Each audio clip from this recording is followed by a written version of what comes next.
La rencontre de Vangelis, ça c'était assez... Donc c'est le dernier soir, on est dans un... Mon copain me dit, qu'est-ce qu'on fait? On va boire un dernier coup ou on rentre? Moi je dis rentrer, on est en Grèce. Moi j'aime bien profiter jusqu'au bout, je partais à 7h du match, je pense le lendemain, pour prendre l'avion et tout ça. Donc on va encore un peu traîner. J'étais un peu déçu de ne pas avoir trouvé ce fameux musicien. Pourtant j'avais rencontré plein de joueurs de bouzouki, mais ils aiment bien. Il y a beaucoup de gens qui, et c'est tout à fait respectable, qui ils veulent garder la tradition. Donc tu arrives déjà avec une trompette, une trompette ça va fort, non, non, non.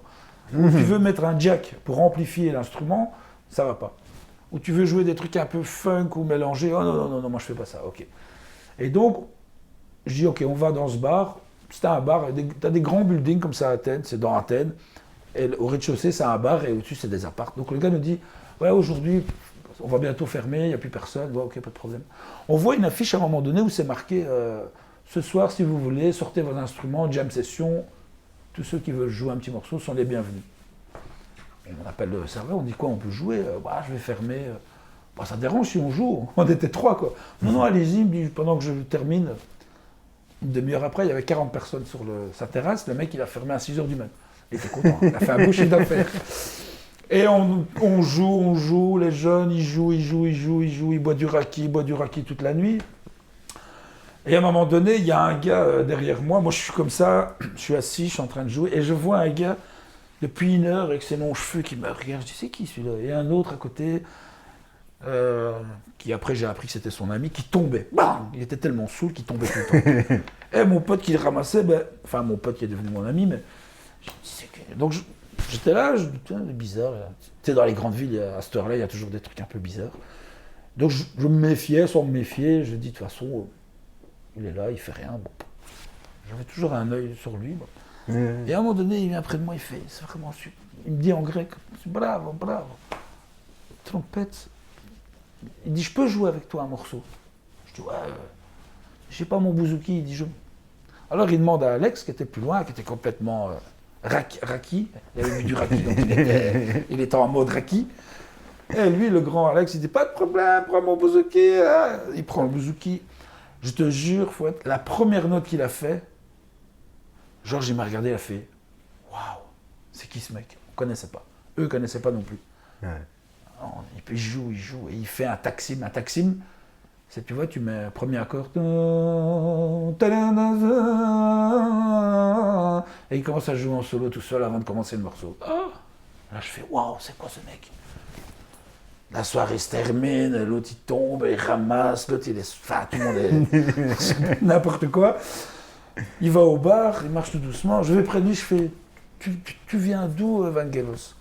Ah, tu connais pas, mais qu'est-ce que tu habites à Athènes? Il me dit non, je suis venu enregistrer pour un chanteur grec que je connaissais. Oh, génial, je dis waouh, j'ai enregistré ce soir et demain je retourne à mon village.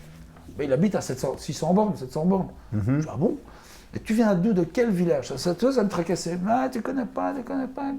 Finalement, je lui ai tellement cassé les, qu'il me dit, je viens, une petite ville, Larissa. Et moi, mon papa, il est à 1 heure de Larissa, dans les montagnes Olympe. Tu l'as, Larissa? Je dis, tu connais Kostak Yentumos? Il dit, oui. C'est mon cousin, je dis. Je devenais fou, je dis, non, c'est pas possible. Tu connais Pavlo Lalos? C'est mon oncle, c'est le cousin de mon papa qui est chanteur et poète à Larissa. Ben oui, je joue avec lui, il me dit. Non, c'est pas possible, c'est quoi cette histoire? Et t'es qui, il me dit? Ben moi, je suis Entumos.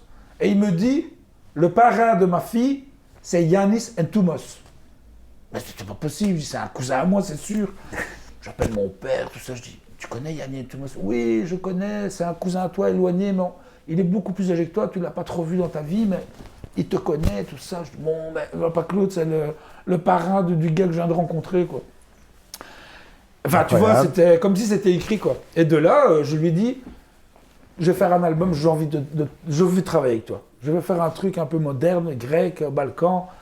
Ah, pas de problème, il dit. Ah, mon téléphone, il est écrit sur un papier dégueulasse, là. Ah non, après, je reprends le papier, parce que j'avais pas mis dans mon téléphone, j'aime bien les trucs routes.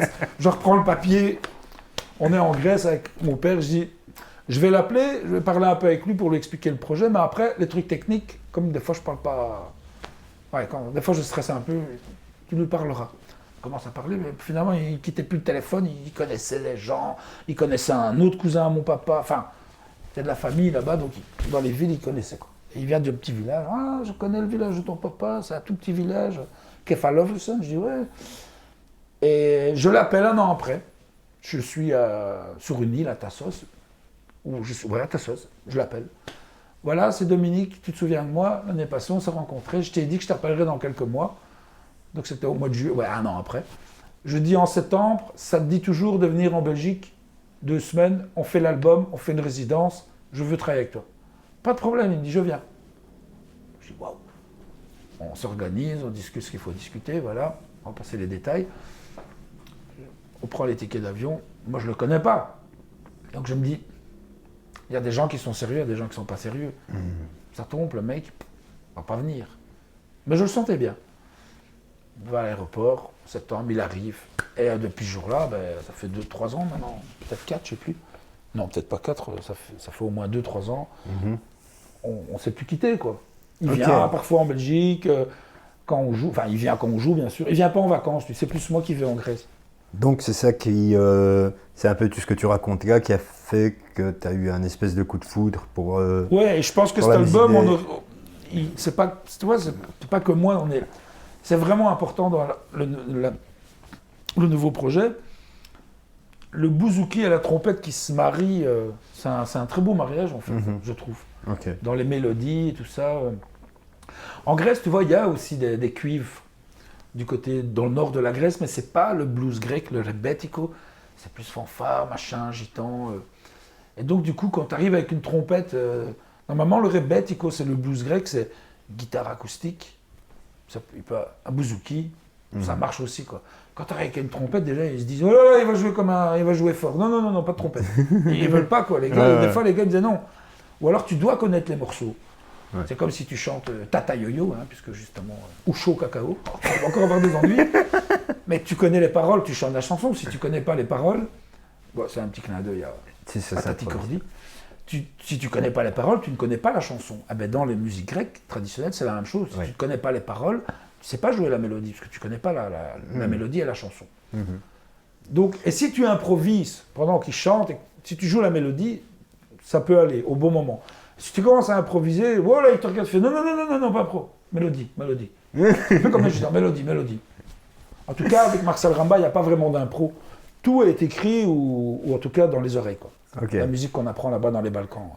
Ouais. Et donc maintenant, puisque tu as recommencé à enregistrer des morceaux depuis qu'on est enfermé. Ouais, toi aussi t'es enfermé.